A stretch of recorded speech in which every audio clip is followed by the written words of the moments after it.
It's that time again. We are at episode 2 of my epic mystery coin grab bag showdown against Christian from Treasure Town, where we compete with the same grab bags from the same sellers to see who got the better deal. This is episode 2. If you missed episode 1, check it out. The links are in the description. But, spoiler alert, I am kicking Christian's butt right now with $138 in value in my grab bag and just a measly, sad, pathetic $122 in his.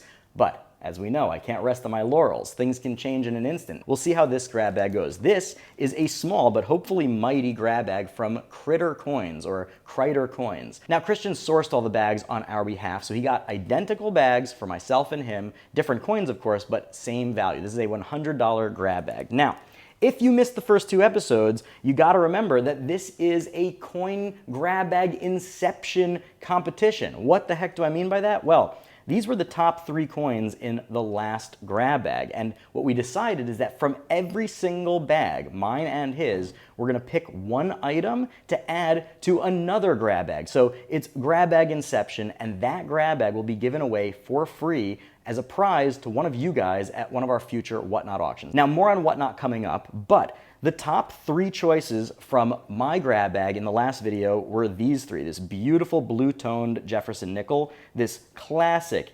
1838 seated Liberty dime, and this Edo period beautiful Japanese currency. So what I think I'm gonna do is I think this is going to be the item that we add to the grab bag. He has it priced at 20 bucks, right?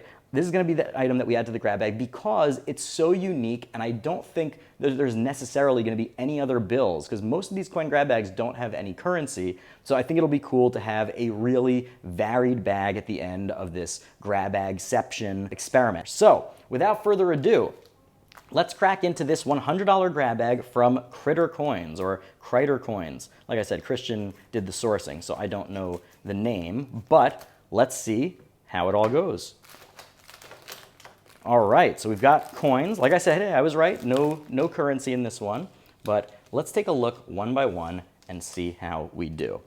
All right, for the first coin, ooh, very nice. We've got a XF Details, allegedly, Flying Eagle Cent, very nice. Now again, if you guys are new to this, you can follow along over here. We're looking for $100 or more in value to break even and see how we do. You guys will see how we do before me, because you know, the editing magic is where I do all the valuation. But I think this is probably a pretty reasonable price. He has it at 35 bucks. I'd probably put it a little less in this condition, probably more like 25, but you know, I'll take a look and see what the market value is on that. Very cool though, I love type coins. Next up, a 1964 Lincoln Memorial Cent. It's in great shape, but this is probably no more than $1. Let's see, I see another penny over there.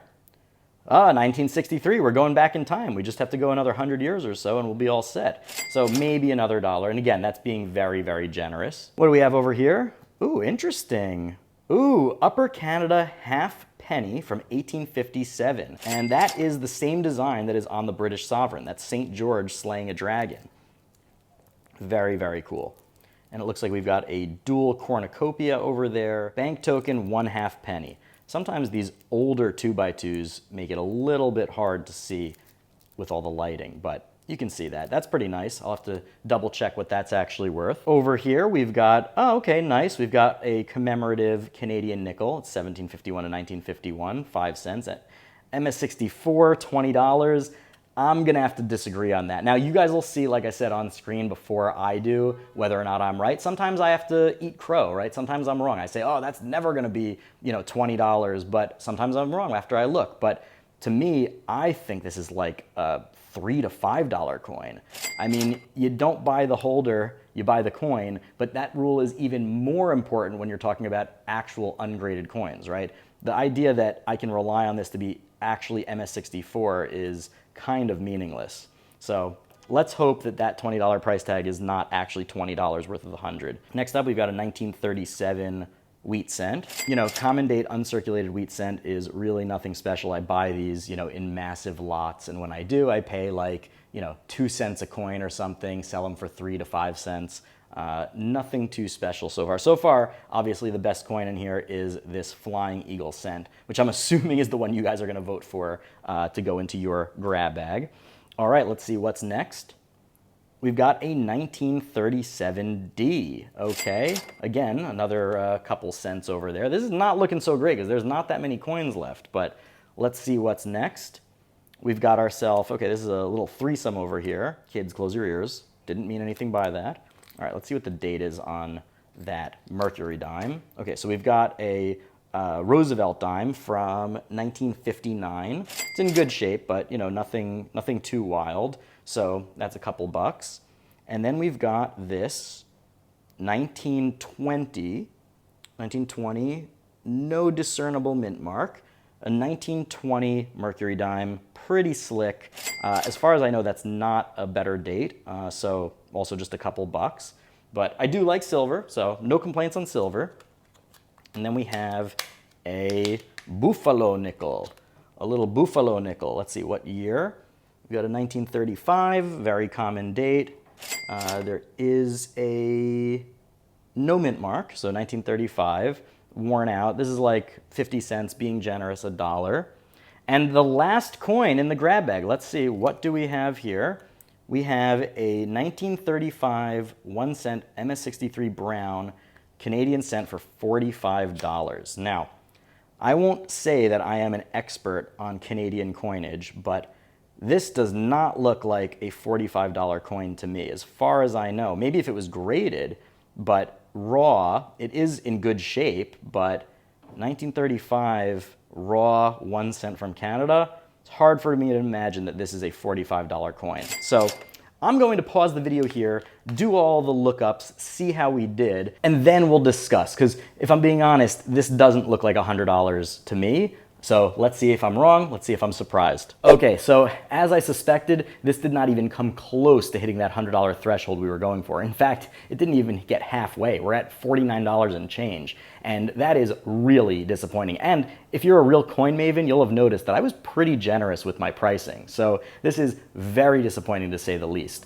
Now, I'm hoping that this is just an error, like maybe he left a coin out accidentally, and if we go over to Christian's video and see that, you know, he got $100 or $100+ worth of value, that maybe this was just an error, or maybe an error in judgment, because I mean, I'm seeing $20 here and $45 there, and a lot of just really like overly inflated prices. Now, I don't want you to go over to Kreiter Coins and start harassing him and saying, you know, that it's a ripoff, blah, blah, blah. It really could just be a mistake, and this is just a one-off. This is not intended to have any negative consequences for the seller. It happens sometimes, but I've been on YouTube doing reviews of coin grab bags and coin collecting and teaching new people about this hobby, and I've been doing it for over a decade, and the only reason I have survived this long on YouTube is because I give it to you straight. I don't hide things, I don't sugarcoat things, I show you the real thing. So for the integrity of my channel, you know, my name, this competition in general, I have to show you the good with the bad. So this is a disappointment. Hey, the upside is maybe it gives Christian a chance to catch up to me, but this was definitely disappointing. So let's go into like some of the culprits, let's say, in terms of the value over here, right? So first of all, let's start with the positive. So this I valued at $30. So $35 is not that far off, right? I thought this was gonna be a lot less, but based on comps on eBay sold listings and taking a better closer look at it under some better lighting, I do agree, it does not reach 35. It was more in the $25 to $30 range, but I'll give it 30 bucks, right? So that's pretty reasonable.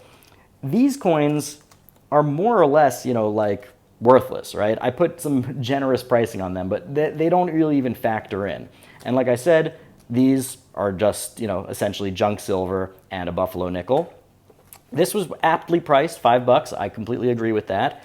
But these are the two real culprits. And when I say that these are unreasonably priced, I mean like extraordinarily unreasonably priced. I looked online, and by the way, I'll show you the receipts. I come with receipts on eBay sold listings. This guy, the best I could find in really good condition, right? Like mint state condition, was like $3. Like this coin is not a $20 coin. It just isn't. And putting MS64 on it without actually being graded by NGC or PCGS or Annex or ICG or something like that, it really is not worth, you know, 20 bucks, not even close. And this guy, this is a nice coin, and there are some that are selling for higher values, right? But the best version of this that I saw recently sell on eBay, and you can see here on the screen, much better condition than this, right? Much better condition than this. The seller had on the 2x2 $18, that's what he was hoping for, and it ended up selling for 10. So the best price that this sold for was 10. And when I'm looking around eBay and seeing this condition in brown, I'm seeing it more for like $3. And in my estimation, this is a $3 coin. When I sell on Whatnot, there's no way somebody's gonna pay $45 for this. In my estimation, this really is at best a $50 collection, not a $100 collection. So this was unfortunately a loss, but I'm sure we'll hear more as we continue. And of course, check out Christian's video. I'm hoping he did better. Check out Christian's video and continue to follow us along. We've got 3 more $100 grab bags and then the grand finale of $250. Oh, and of course, vote for which coin you want to be added to the super mega grab bag that Christian and I are putting together to give away to one of you. And don't forget to add us on Whatnot so that you can be included to try and win that. If you don't know what Whatnot is, it's an incredible live video auction app in which bidders and sellers come together in real time to buy and sell all sorts of cool collectibles. Obviously, in our case, coins and precious metals, but they've got everything, right? If you collect it, it's on Whatnot. And if you use my link, whatnot.com/invite/silverpicker to download the app, you get $15 in Whatnot credit to spend on anything you want, automatically added to your account. And there's tons and tons of silver coins that you can just snatch for 15 bucks and boom, you've got yourself some free silver. So you don't want to miss out on that.